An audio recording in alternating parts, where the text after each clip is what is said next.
एक बहुत special bear था। उसकी कहानी जंगल के हर कोने में मशहूर थी। वो न सिर्फ जंगल का सबसे काइंड क्रीचर था, बल्कि वो हमेशा दूसरों की मदद करने के लिए तैयार रहता था। लेकिन वो सबसे क्लमजी भी था। उसकी क्लमजीनेस ने उसे और भी प्यारा बना दिया था। वो अपने पॉज पर ठोकर खाता, पेड़ों से टकराता और जहाँ भी जाता केओस मचा देता। उसकी हर हरकत पर सब हंसते थे। ओह बॉदर, वो बुदबुदाया, अपनी लेटेस्ट गिरने के बाद खुद को उठाते हुए। उसकी आवाज में एक हल्की सी मुस्कान थी। उसने अपने पैच्ड अप ट्राउजर से डर्ट झाड़ी और शर्माते हुए हंसा। उसकी हंसी में एक मासूमियत थी जो सबको भा जाती थी।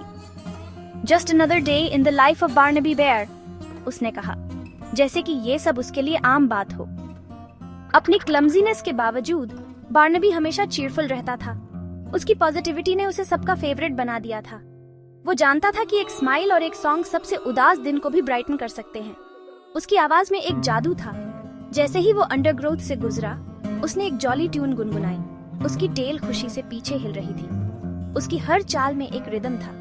वो फीस्ट में अपने दोस्तों के साथ स्टोरीज और जोक्स शेयर करने के लिए वेट नहीं कर सकता था। उसकी कहानियां सबको हंसाती थीं। हनीकॉम्ब हार्वेस्ट सिर्फ एक मील नहीं था, यह बेयर्स के लिए एक साथ आने और जिंदगी की स्वीटनेस सेलिब्रेट करने का टाइम था। वहाँ की हर मिठास में बार्नबी की हंसी गूंजती थी। बार्नबी के लिए हर दिन एक नया एडवेंचर था। वो हर पल को जीता था और हर दिन को खास बनाता था। और जब रात होती तो वो अपने दोस्तों के साथ तारे गिनता और कहानियां सुनाता। उसकी कहानियों में हमेशा एक सीख होती थी और जब वो सोता तो उसके सपनों में भी एडवेंचर्स होते। बार्नबी का दिल हमेशा खुशियों से भरा रहता था। बार्नबी उस क्लीयरिंग में पहुंचा जहां फीस्ट होना था। पेड़ों के नीचे बिछे पिकनिक ब्लैंकेट्स को देखकर उसके मुंह में पानी आ गया। उसने सोचा कि आज का दिन कितना मजेदार होने वाला है। हर साल की तरह इस साल भी हनीकॉम्ब हार्वेस्ट का इंतजार सभी को था, लेकिन कुछ ठीक नहीं था। बार्नबी ने चारों ओर देखा और उसे महसूस हुआ कि कुछ मिसिंग है।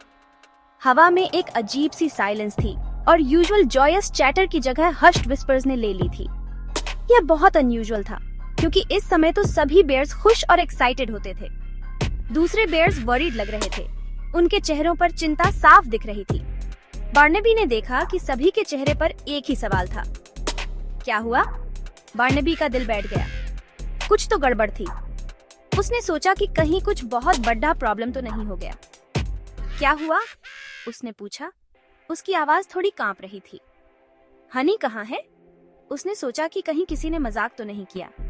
ओल्ड ग्रैंडपा ग्रम्बल्स, जो सबसे एल्डर और वाइजेस्ट बेयर था, ने जोर से आह भरी। उसकी आह में एक गहरी चिंता और दुहक था। यह गया बार्नबी, उसने कहा, अपने फरी हेड को सैडली हिलाते हुए। हमारा सारा हनी गायब हो गया है। हनीकॉम्ब हार्वेस्ट का सारा हनी गायब हो गया है। बार्नबी स्टंट था।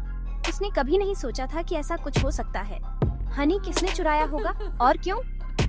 यह सवाल उसके दिमाग में घूमने लगा। उसने सोचा कि इस मिस्ट्री को सॉल्व करना बहुत जरूरी है। ये एक मिस्ट्री था जिसे सॉल्व करना जरूरी था, और बार्नबी अपनी क्लमजीनेस के बावजूद इसका पता लगाने के लिए डिटरमिन्ड था। उसने ठान लिया कि वह इस मिस्ट्री को सॉल्व करके ही रहेगा, चाहे कुछ भी हो जाए। हमें क्लूज ढूंढने की जरूरत है, बार्नबी ने कहा। उसके डिटेक्टिव इंस्टिंक्ट्स जाग गए। कुछ तो ऐसा होगा जो हमें बताएगा कि हनी किसने लिया और वो कहाँ गया। दूसरे बेयर्स भी सर्च में शामिल हो गए, लेकिन फॉरेस्ट फ्लोर पर कोई क्लू नहीं मिला। तभी ऑसवाल्ड द आउल, जो अपनी विजडम और शार्प आईज के लिए जाना जाता था, पास के एक ओक ट्री से नीचे उतरा। मेरे पास एक आइडिया है, ऑसवाल्ड ने हूटेड किया। मैंने आज सुबह हनीकॉम्ब्स के पास कुछ सस्पिशियस फुटप्रिंट्स देखे थे। वो बेयर के ट्रैक्स नहीं थे, इतना श्योर है। बेयर के ट्रैक्स नहीं? Barnaby gasp. लेकिन और कौन हो सकता है? मेरे पीछे आओ, ऑसवाल्ड ने कहा, और मैं तुम्हें दिखाता हूँ। सेक्शन 5, स्क्विरल्स की शरारत। ऑसवाल्ड बेयर्स को अंडरग्रोथ से ले गया। उसकी कीन आइज फॉरेस्ट फ्लोर को स्कैन कर रही थी। वो आखिरकार एक क्लियरिंग में पहुंचे जहां स्क्विरल्स का एक ग्रुप टैग का बॉयस्टरस गेम खेल रहा था। लेकिन ये ऑर्डिनरी स्क्विरल्स नहीं थे। हर एक के पॉज स्टिकी थे और उनके मुंह के आसपास हनी लगा हुआ था। हाँ, बार्नबी ने कहा, मुझे लगता है हमें कल्प्रिट मिल गए। स्क्विरल्स बेयर्स को अचानक देखकर चौंक गए। एक एक करके उन्होंने शर्माते हुए अपनी नजरें नीचे कर लीं। उनके चीक्स राइप बेरीज की तरह रेड हो गए। ऐसा लगता है कि कुछ कन्फेस करना होगा। ऑसवर्ल्ड चकल्ड। उसकी शार्प आईज अम्यूजमेंट से ट्विंकल कर रही थी। स्क्विरल्स ने अपनी कांपती हुई आवाजों में हनी लेने की बात कबूल कर ली। उन्होंने बताया कि वो विंटर के लिए नट्स कलेक्ट कर रहे थे, जब हनी की स्वीट खुशबू ने उन्हें अट्रैक्ट कर लिया। बार्नबी ज्यादा देर तक स्क्विरल से नाराज नहीं रह सका। आखिरकार वो बस छोटे क्रीचर्स थे और उन्होंने जानबूझकर कोई हार्म नहीं पहुंचाया था। चिंता मत करो, उसने कहा, एक रिमोर्सफुल लुकिंग स्क्विरल के हेड पर हाथ फेरते हुए। मेरे पास एक आइडिया है। बार्नबी ने अपना प्लान दूसरे बेयर्स को बताया और जल्द ही क्लियरिंग एक्टिविटी से बज करने लगी।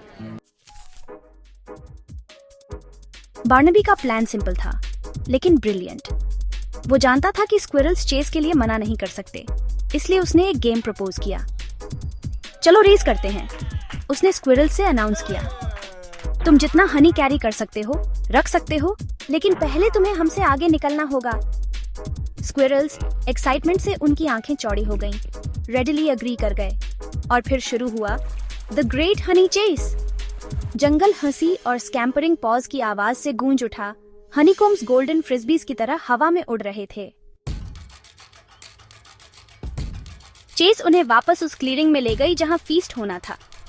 जब तक वो पिकनिक ब्लैंकेट्स तक पहुंचे, ज्यादातर हनी गिर चुका था या एक्साइटमेंट में खा लिया गया था, लेकिन किसी को परवाह नहीं थी।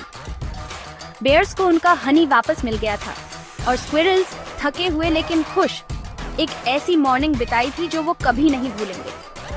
सबसे ज्यादा सरप्राइज की बात यह थी कि ग्रैंडपा ग्रम्बल्स ने हनीकॉम्ब्स का एक हिडन स्टैश निकाला। उसने उन्हें ऐसे ही किसी ओकेजन के लिए सेव करके रखा था। Always be prepared, वो चकल। उसकी आंखें मिस्चीवियसली ट्विंकल कर रही थीं। जैसे ही सूरज ढलने लगा, क्लीयरिंग पर लॉन्ग शैडोज पड़ने लगे। बेयर्स और स्क्विरल्स साथ बैठे स्टोरीज और लाफ्टर शेयर कर रहे थे। उन्होंने उस दिन एक वैल्यूएबल लेसन सीखा। फ्रेंडशिप, फॉरगिवनेस और थोड़ी सी मिस्चिफ सबसे स्वीट चीजें हैं, और इसलिए एनुअल हनीकॉम्ब हार्वेस्ट बेयर्स और स्क्विरल्स दोनों के लिए एक ट्रेडिशन बन गया। उनकी अनलाइकली फ्रेंडशिप और जंगल के बीच में एक अच्छे से बिताए हुए दिन की खुशी का सेलिब्रेशन।